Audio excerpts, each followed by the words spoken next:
Hello guys welcome to my YouTube channel. सबैजनालाई म आज बाइक सिकाउन गइरहेको छु। सबैजना लाइक कमेन्ट सेयर सब्सक्राइब गर्नुहोला। भिडियो कस्तो लाग्छ अन्तिमसम्म हेर्नुहोला।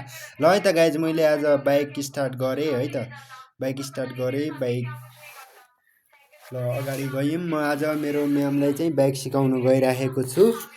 सबैजनाले हेर्नु होला। ल मैले गेटभित्रबाट बाहिर बाइक निकाल्दैछु है त।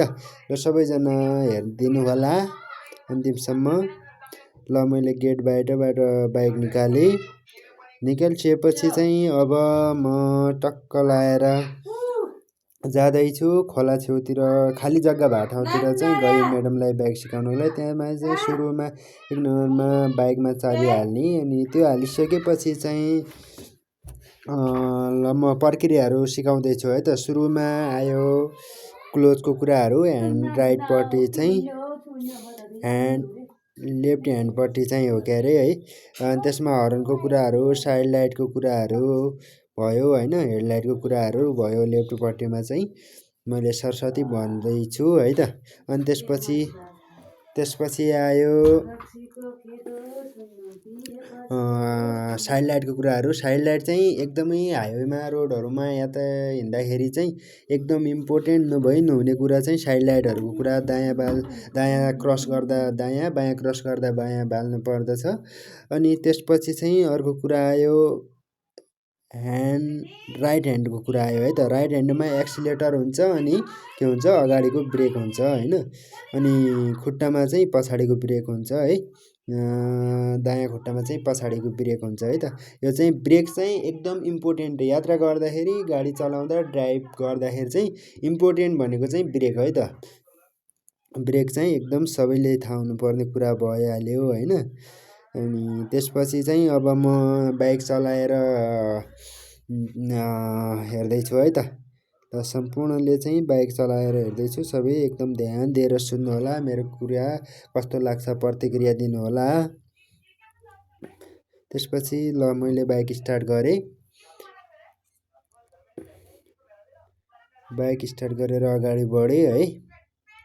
टक्क क्लोज चाहिँ अलि बिस्तारै छोड्नुपर्छ, एक्सिलेट त्यही। अब चाहिँ मैले सिकाएअनुसार मेरो म्यामले बाइक चलाउने प्र्याक्टिस गर्दै हुनुहुन्छ है त।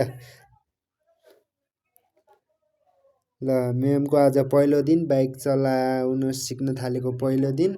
ल मलाई आयो, तपाईँले सबै कुरा सिकाइसकेपछि आयो भनेर चाहिँ प्र्याक्टिस गरेको थियो, तर बाइकै उचाल्न सके छैन मेरो म्यामले चाहिँ होइन।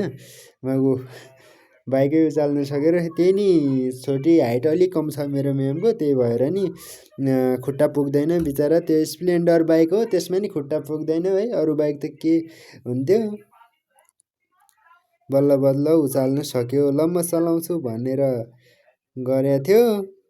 चाबी अन गर्न चाहिँ सिकेछ ल सुरुमा है, त्यति चाहिँ गरेछन्।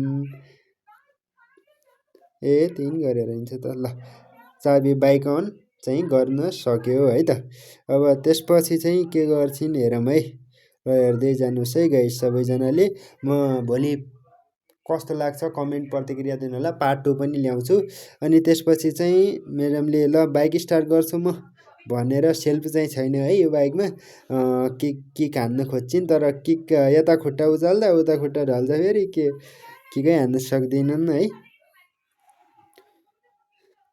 सक्दिनँ म भन्न थालिन्। अनि त्यहाँपछि बाइकमा बसिराखन है नि त। आज पहिलो दिन भएर नि गाह्रो भएको उनलाई, बिस्तारै सिक्छिन्। तर म यो अन्तिमसम्म उनीले सर आफै चलाउने हुन्जेलसम्म म सिकाउँछु, भिडियो ल्याइरहेको छु। हेर्नु होला, लाइक कमेन्ट सब्सक्राइब पनि गरेर राख्नु होला। अनि चाहिँ मलाई ल म सकिनँ त, ठेलिनु पऱ्यो भनेर भनेको थिइन्। अनि मैले ठेलेको, बल्ल बल्ल बल्ल ठेलेको, घ्याच ब्रेक लगाइदिइहालिन्। किन नसरे भनेको त अगाडि ब्रेक पो लाएर एकछिन त। अनि त्यसपछि अगाडि बढाउनै सकिनँ।